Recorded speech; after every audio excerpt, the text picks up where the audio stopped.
Hello friends, मेरा नाम है मयंक भट्ट और मैं आपके लिए लाया हूँ एक मज़ेदार टॉपिक कॉलपिट ऑक्सीलेटर। पहले हम बात कर लेते हैं ऑक्सीलेटर। ऑक्सीलेटर एक इलेक्ट्रॉनिक सर्किट है जिसमें जिसमें कि उसकी इनपुट पर एसी सिग्नल दिए बिना ही आउटपुट पर एक एसी ऑक्सीलेटर के लिए पॉजिटिव फीडबैक यूज़ किया जाता है। तो अब बात करते हैं हम Colpitts oscillator. Colpitts oscillator invented in 1918 by American engineer Edwin H कॉलपिट।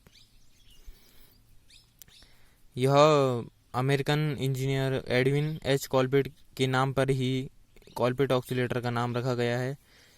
It is a type of LC oscillator which contain a LC tank. यह एक एलसी ऑक्सीलेटर का प्रकार है जिसमें एलसी टैंक कंटेन किया गया है। It is designed to the generation of high frequency sensitive oscillator। यह डिज़ाइन किया गया है हाई फ्रिक्वेंसी जनरेशन के लिए। तो अब बात कर लेते हैं हम इसके सर्किट डायग्राम की। तो जब हम स्विच ऑन करते हैं तो प्लस वीसीसी सप्लाई आरएफसी की ओर आती है। RFC radio frequency choked coil. इसका काम होता है डीसी पास करना और एसी को ब्लॉक करना। इसके बाद यहाँ पे सीसी लगा हुआ है। सीसी मतलब कपलिंग कैपेसिटर।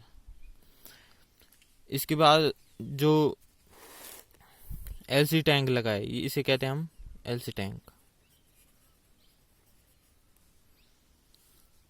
एलसी टैंक में देखिए दो कैपेसिटर लगे हुए हैं C1 C2।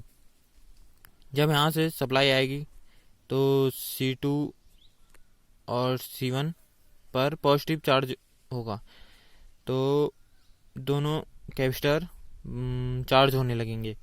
तो इसी प्रकार जब सप्लाई इधर को जाएगी तो एल पर मैग्नेटिक फील्ड उत्पन्न हो जाएगा।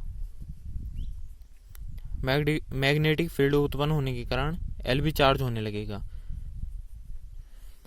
एल चार्ज होगा तो C1 C2 डिस्चार्ज होने लगेंगे। तो यह क्रिया ऐसे ही चलती रहेगी जिससे एक फ्रीक्वेंसी उत्पन्न होगी जिसे हम डैम्प्ड फ्रीक्वेंसी कहेंगे। इसी एलसी टैंक से एक ट्रांजिस्टर जुड़ा हुआ है जिसे हम जिस पर हम पॉजिटिव फीडबैक लेते हैं। यहाँ पे सी भी लगा है। ये भी एक कपलिंग कैपेसिटर है। इसके बाद कपलिंग कैपेसिटर को बेस पर जोड़ा हुआ है। यह एक कॉमन बेस एमीटर है। इसके बाद R1 R2 RE जो एक बाइसिंग रजिस्टर है। यह पूरा एक इस पूरे को हम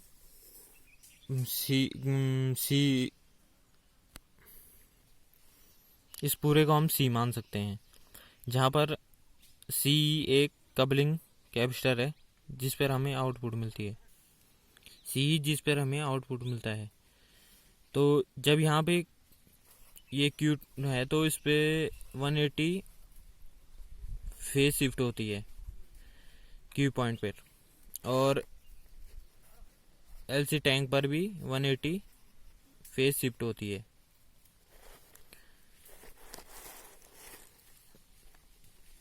तो जब हम आउटपुट निकालते हैं तो हमें 360 डिग्री पॉजिटिव फीडबैक चाहिए। तो इसके लिए हमें एलसी और क्यू को ऐड करना पड़ता है 180 180। तो ये हो गया 360 डिग्री जो हमें आउटपुट चाहिए। अब बात करते हैं डैम्प्ड ऑक्सीलेशन। ये वही ऑक्सीलेशन है जो हमें एलसी टैंक पर मिला। यहाँ वोल्ट है, यहाँ टाइमिंग है। ये जो फ्रीक्वेंसी डैम्प्ड ऑक्सीलेशन है। और हार्ड ऑक्सीलेशन में हमें देखा वहाँ अनडैम्प्ड होता है। तो अब बात करते हैं हम फ्रीक्वेंसी ऑफ ऑक्सीलेशन। इसे हम FR से डिनोट कर रहे हैं। इसका जो इक्वेशन है वो 1/2 pi √LC C equivalent. C equivalent इसलिए हुआ क्योंकि जो C1 C2 लगे हुए हैं वो सीरीज में, तो 1/C इक्वल टू हो गया C1 + C2 upon C1 × C2। तो इसका जो फॉर्मूला हो गया वो हो गया C1 C2 upon C + C2। तो उसे हमें यहाँ पुट कर दिया है, जो हो गया है 2 पाई √C1 × C2 upon C1 + C2 × L। अब बात करते हैं application. It is use for generation of sensitive output signal with very high frequency up to 300 megahertz.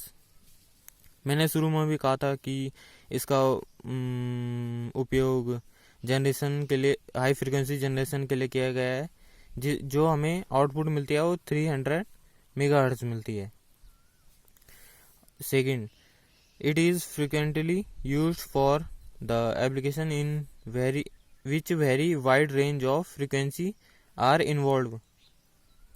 इसमें वाइड रेंज इसलिए कहा गया है कि जो हमें फ्रिक्वेंटली यूज फॉर एप्लीकेशन के लिए चाहिए उसमें 30 हर्ट्ज भी हो सकता है, 150 हर्ट्ज भी हो सकता है, 300 मेगा हर्ट्ज तक हो सकता है। इसलिए इसमें सारी फ्रिक्वेंसी इन्वॉल्व होती हैं।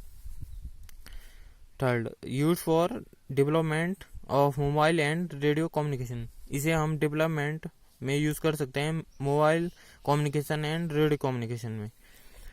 यह माइक्रोवेव एप्लीकेशन में भी यूज होता है क्योंकि इसमें हमें 300 मेगाहर्ट्ज आउटपुट मिलता है।